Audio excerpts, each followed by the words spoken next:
South ఇండియాలోనే అతి తక్కువ ధరలకే రత్నాలందించే ఏకైక సంస్థ 6JVR. హలో నమస్తే, నేను జర్నలిస్ట్ వైఎన్ఆర్. ప్రస్తుతం మనతో ఉన్నారు మాజీ ఎమ్మెల్యే కాండ్ర కమలా గారు. మంగళగిరి నుంచి గతంలో ప్రాతినిధ్యం వహించారు. ప్రస్తుతం ఆమె కూతురు హనుమంతరావు గారి కోడలు లావణ్య గారు ఇక్కడ కంటెస్ట్ చేస్తున్నారు. ఆల్రెడీ ఒక నియోజకవర్గ ఇన్ఛార్జిని ప్రకటించిన తర్వాత ఆయన్ని మార్చి మళ్ళీ వీళ్ళ ఇంటికి ఎందుకు వచ్చింది టికెట్, ఎలా తెచ్చుకున్నారు, ఎలా గెలిపిస్తారో మాట్లాడదాం కమల గారితో. కమల గారు నమస్తే. నమస్తే. నా క్వశ్చన్స్ అన్ని అర్థమైపోయినాయి మీకు? అర్థమైపోయినాయి. ఎలా తెచ్చుకున్నారు మళ్ళీ ఇంటికి టికెట్?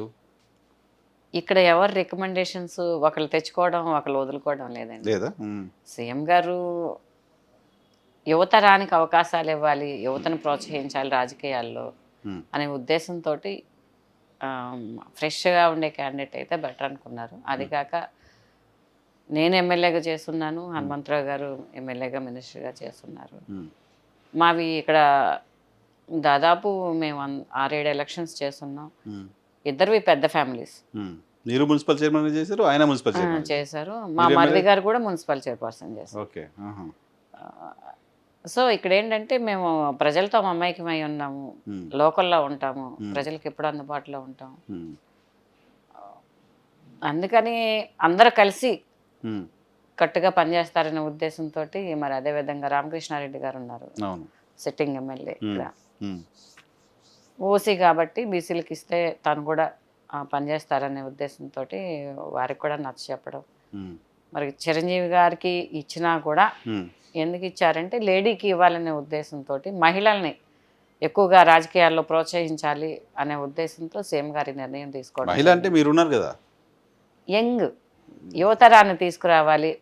అపోజిషన్ ఒక విమర్శ చేయాలన్నా కూడా ఎక్కడా ఒక మచ్చ ఉండకూడదు అనే ఉద్దేశంతో యువతరాన్ని తీసుకురావాలి, ముందు యువతను ముందుకు తీసుకురావాలనే ఉద్దేశంతో మా ఫ్యామిలీస్ని కూర్చోబెట్టి అడగడం జరిగింది. మేము కూడా ఒప్పుకున్నాం.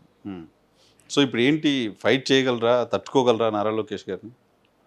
ఒకసారి ఓడిపోయి ఉన్నారు కదండి ఆయన. మేమందరం ఆయన ఓటమికి పనిచేసాం కదా ఇక్కడ. లాస్ట్ టైం మీరు వైసీపీలో పనిచేశారు. వైసీపీకి పనిచేసాం. ఫస్ట్ టైము రామకృష్ణారెడ్డి గారు 12 ఓట్లతో గెలిచారు. 12 ఓట్లతో గెలిచాడు. మేము పార్టీలోకి వచ్చిన తర్వాత 5,000+ తోటి గెలిచారు.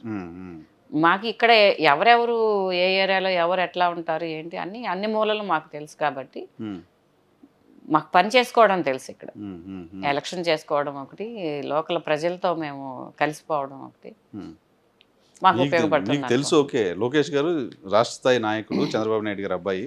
ఆయన కూడా ఓడిపోయిన తర్వాత ఇక్కడే ఊరు తిరుగుతున్నాడు, ఇల్లు తిరుగుతున్నా అని చెప్తున్నారు. ఆయన ఏం తిరగలేదండి. లేదా? రాలేదా? ఆయనకి అది తిరిగింది. వాళ్ళ పార్టీ మనుషులు, వాళ్ళ స్టాఫ్, క్యాడర్ కాదు స్టాఫ్ వాళ్ళ ఎంప్లాయీస్ ఎవరైతే పలానా చోట ఇది ఉందా చేయండి అని వాళ్ళ పార్టీ నాయకులతో చెప్తారు, అదే చేస్తారు వీళ్ళు. వాళ్ళు ఏమి స్లిప్లు రాసిస్తే అదే చదువుతారు. ఇక్కడ బయట నుంచి వచ్చిన వాళ్ళు కొంతమంది ఇక్కడ చదువుతూ ఉంటారు. ఎంప్లాయీస్ ఏదైతే స్లిప్లు ఇస్తారో అవే చదువుతారు. ఇక్కడ గ్రౌండ్ లెవెల్ పొజిషన్ వాళ్ళకి ఏం తెలియదు. ఆఫీసులో అంతా ఎంప్లాయీస్ అండి వాళ్ళు చేసేది. ఎంప్లాయీస్ ఏం చెప్తే అది వీళ్ళు చేస్తారు. మీరు చూడండి, పెళ్ళిళ్ళకి నూతన దంపతులకి చంద్రన్న కానుక ఏదో ఇస్తారు, పార్టీ క్యాడర్ వస్తుంది. ఆయన ఎప్పుడు రాలేదే. ఆయన ఎప్పుడు పెళ్ళిళ్ళకి రావడం కానీ, లేదంటే మిషన్లు పంపిణీ అని చేశారు. ఓకే, పని చేసుకునే వాళ్ళకి మిషన్లు ఇచ్చారు, ట్రైనింగ్ ఇచ్చారు మహిళలకి. అది కూడా మొత్తం కింద లెవెల్లో వీళ్ళే చూసుకుంటారు. ఫండ్స్ ఆయన పంపిస్తారేమో, ఎంప్లాయీస్ ఆయన పంపిస్తారు. చేస్తున్నారు. ఎవరు చేస్తారు? ఎంప్లాయీసే కదా. ఎంప్లాయీస్ ఆధ్వర్యంలో నాయకులు పనిచేస్తారు. పార్టీగా వాళ్ళు చేస్తున్న స్ట్రక్చర్ ఏం లేదు. ఎంప్లాయీస్ ఎన్టీఆర్ ట్రస్ట్ భవన్ నుంచి పనిచేస్తున్న ఎంప్లాయీస్ ఆధ్వర్యంలో నాయకులు ఇక్కడ డిస్ట్రిబ్యూషన్ చేస్తారు. ఓకే. మాకు తెలిసింది ఏంటంటే అక్కడ వాళ్ళు ఏం చెప్తే అది చేయాలి. వీళ్ళు స్పీచ్ ఇవ్వాలన్నా, ప్రెస్ మీట్ పెట్టాలన్నా వాళ్ళు చెప్తారు. ఎవరు చెప్పాలి, ఎవరు చేయాలి, ఇక్కడ ఏ క్యాస్ట్ వాళ్ళు మాట్లాడుతున్నారు, వాళ్ళకి వ్యతిరేకంగా ఎవరు మాట్లాడాలి, సేమ్ క్యాస్ట్ వాళ్ళని తీసుకురావడం, వాళ్ళ చేత చెప్పించడం. స్లిప్ ఇస్తారు, అదే చెప్తారు వీళ్ళు. అదే కదా. సో జనాలు మరి అట్రాక్ట్ చేయలేకపోయాడా? ఎంప్లాయీస్ పెట్టైనా అంటే ప్రచారం అండి. 50,000 మెజారిటీ అంటున్నాడు మేడం ఈసారి. పోయినసారి వచ్చింది కదండి, పోయినసారి 5,000 వెనకబడి ఉన్నాడు. అదే కదా. ఇంకో 0 కలుపుకొని 3 వస్తాయి అంటున్నారు. పాపం అప్పుడు కలలు కన్నారు, ఇప్పుడు ఇంకా కళ్ళేనవి కలలే. అబ్దుల్ కలాం గారిని ఆదర్శంగా తీసుకున్నట్టున్నారు.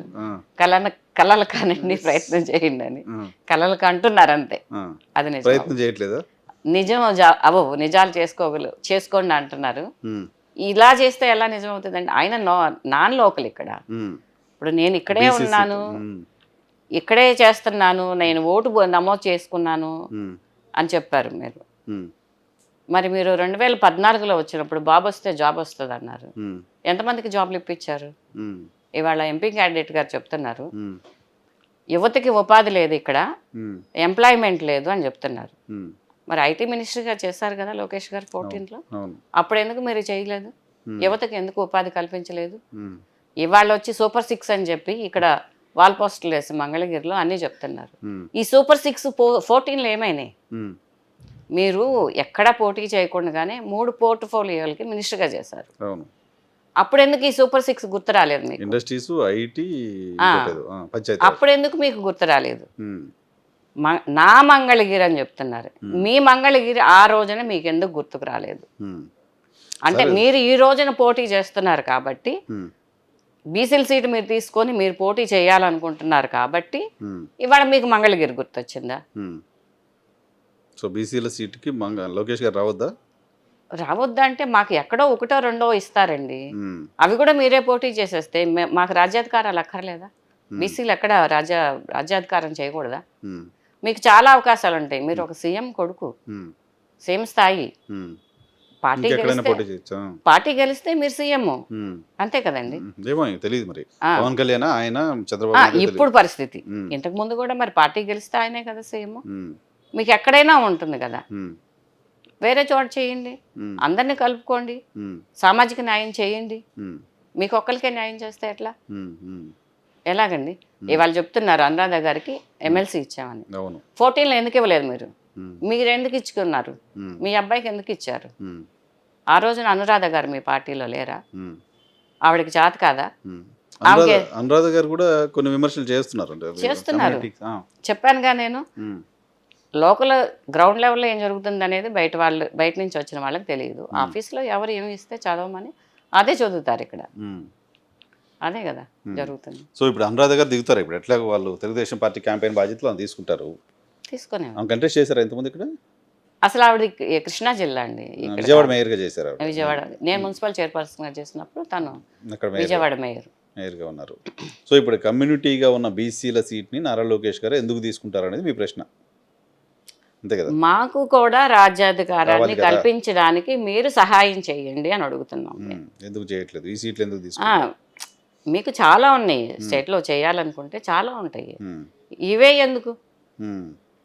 మన మంగళగిరి, మన లోకేష్ గారు మంగళగిరి అంట, మా తాత హక్కు అంట, ఇది మా తాత ఇచ్చిన ఆస్తి అంట.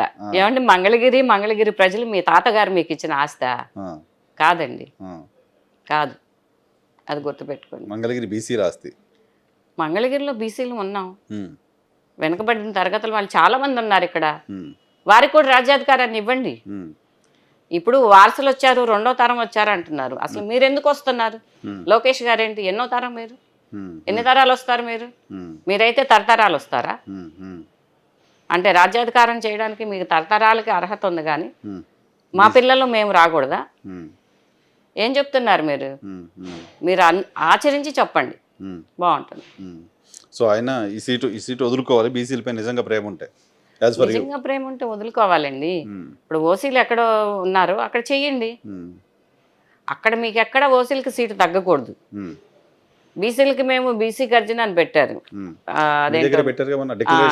బీసీ డిక్లరేషన్ అంట. ఒక్క బీసీ నాయకుడు అన్న స్టేజ్ మీద ఉన్నారండి? ఎందుకు లేరండి? కొల్లు రవీంద్ర గారు కనపడ్డారుగా. కొల్లు రవీంద్ర గారు ఎక్కడ కనపడ్డారు? ఆయనే కదా ఆర్గనైజ్ చేశారు బీసీసీఎల్ ప్రెసిడెంట్. లోకల్ నాయకులు లేరండి, లోకల్ ఎవరు లేరు కదా. ఇప్పుడు మీరు మేనిఫెస్టో అని రిలీజ్ చేశారు, మంగళగిరికి స్పెషల్గా మేనిఫెస్టో ఎందుకు రిలీజ్ చేశారు మీరు? అంటే ప్రతి కాన్స్టిట్యున్సీకి మీరు మేనిఫెస్టో రిలీజ్ చేశారా? మంగళగిరి లోకేష్ గారు ప్రత్యేకంగా ఎందుకు అంత ప్రత్యేకత మీకు? అంటే మీ అబ్బాయికి మీరు ప్రమోట్ చేసుకోవడానికి. బాబు వస్తే జాబ్ వచ్చేది ప్రజలకు కాదు, బాబు వస్తే జాబ్ వచ్చేది వాళ్ళ బాబుకి మాత్రమేనా? అంతే. సో జనం బిలీవ్ చేస్తున్నారా నారా లోకేష్ 5 ఏళ్ళ నుంచి పాపం ఇక్కడే పని చేస్తున్నాడు, 5 ఏళ్ల నుంచి ఇక్కడే అందరికీ ఉన్నాడు, తెలుసు కదండి. వదిలేసి ఇప్పుడు వెళ్ళలేదు. ప్రజలందరూ చెప్తున్నారు, మేడం మేము వెళ్తే ఒక పని చేయాలి అడిగితే అక్కడ ఎవరో ఒక ఎంప్లాయీస్ ఉంటారు, ఎవరి ద్వారా వచ్చావని అడుగుతారు. అక్కడ కూడా నాయకులు గ్రూపులు ఉంటారు, ఆ నాయకుడితో కాదు ఈ నాయకుడి ద్వారా రమ్మంటారు. మేము మళ్ళీ ఈ నాయకుడి లెటర్ తీసుకొని రావాలి, ఇక్కడ చాలా గ్రూపులు ఉన్నాయి, మాకు ఎవరు అందుబాటులో ఉండలేదు మేడం అని చెప్తున్నారు. ఇప్పుడు నారా లోకేష్ గారు ఇక్కడ పనిచేస్తున్నారా లేదా, 5 ఏళ్ళు ఇక్కడ ఉన్నారా లేదా అనేది రేపు ఎలక్షన్ అయిన తర్వాత మనకు వచ్చే రిజల్ట్స్ని బట్టి తెలుస్తుంది. ఏంటండి మీరు అంత కాన్ఫిడెంట్గా ఉన్నారు?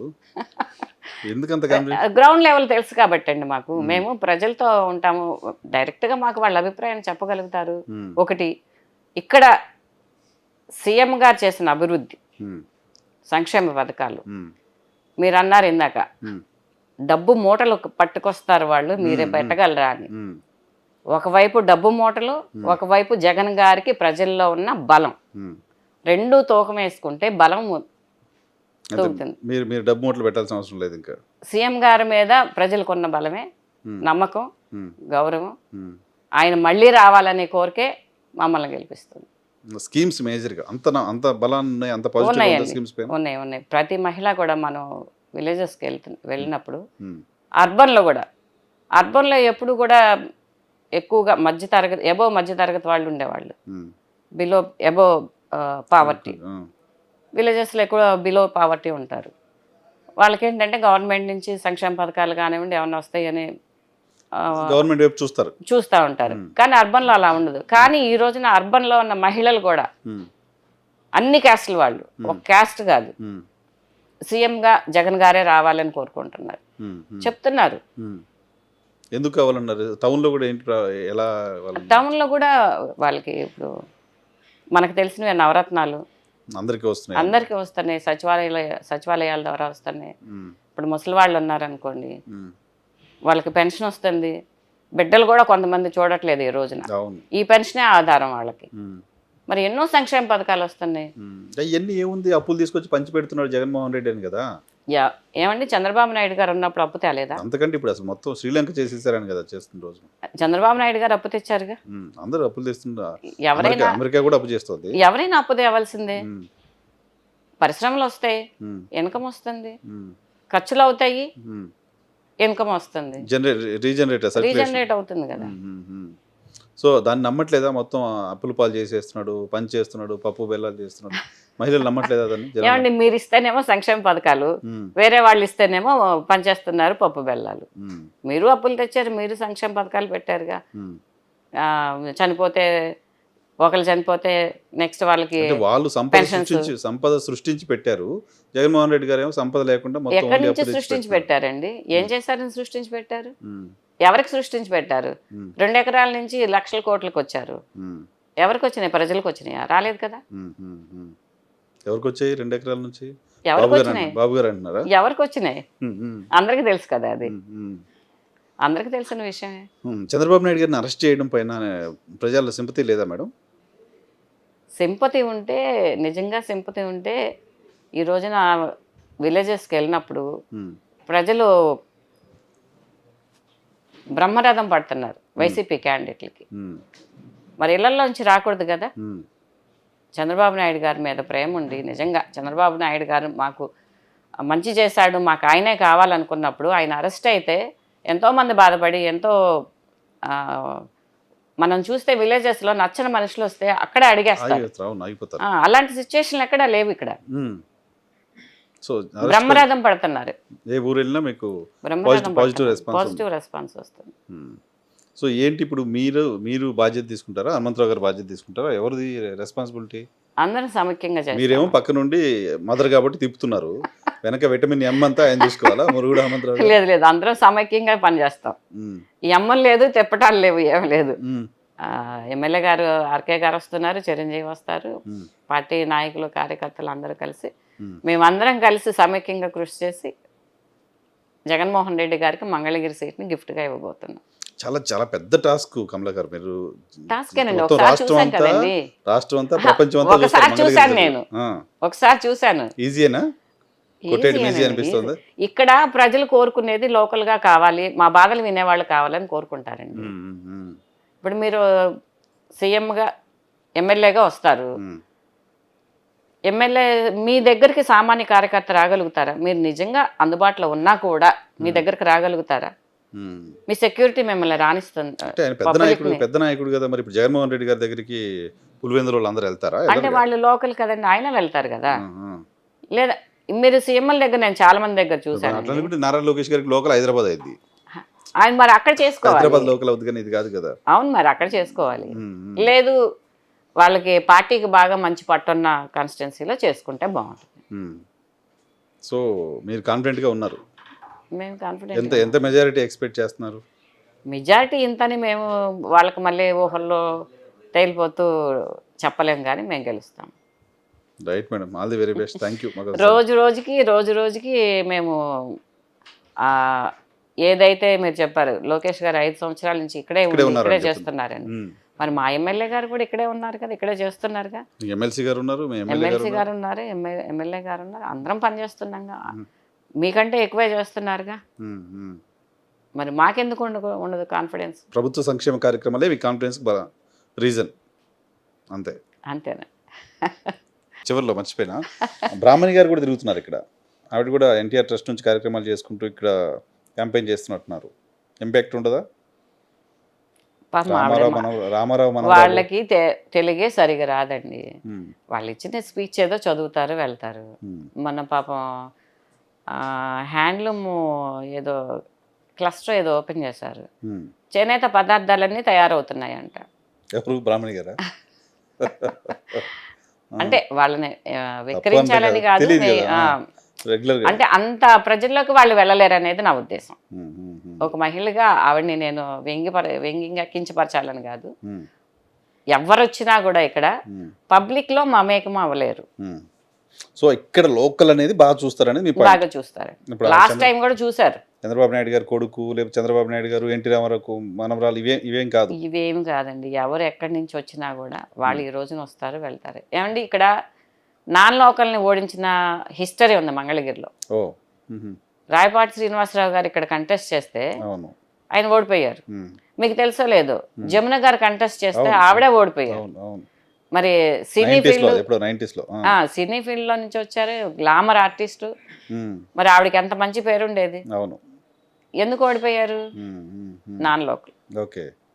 ఆవిడ డబ్బులు పంచబెట్ట లెక్క కాదు, లేకపోతే ఈ మీరు చెప్పిన ఫేమ్ లేక కాదు కదా, నాన్ లోకల్. మంగళగిరి హిస్టరీ తీసుకుంటే నాన్ లోకల్ని ఎప్పుడు గెలిపించలేదు. ఆర్కే గారి విషయం అంటే అది వేరు. ఆర్కే గారి విషయం అది వేరు. పార్టీ స్థాపించిన దగ్గర నుంచి కూడా వైఎస్ఆర్సీపీ పార్టీతో ఉన్నారు ఆయన. పార్టీ రాకముందు నుంచే ఆయన సొంత ప్రోగ్రామ్స్ చేశారు. పక్కనే కదా, అది కూడా పక్కనేనండి, పెద్ద కాకాని పక్కనే మాకు. ఆల్మోస్ట్ ఆల్ అక్కడి నుంచి ఇక్కడికి, ఇక్కడి నుంచి అక్కడికి రాకపోకలు బాగానే జరుగుతూ ఉంటాయి. ఒకప్పుడు అది కూడా మా కాన్స్టిట్యున్సీలోనే ఉండేది ముందు.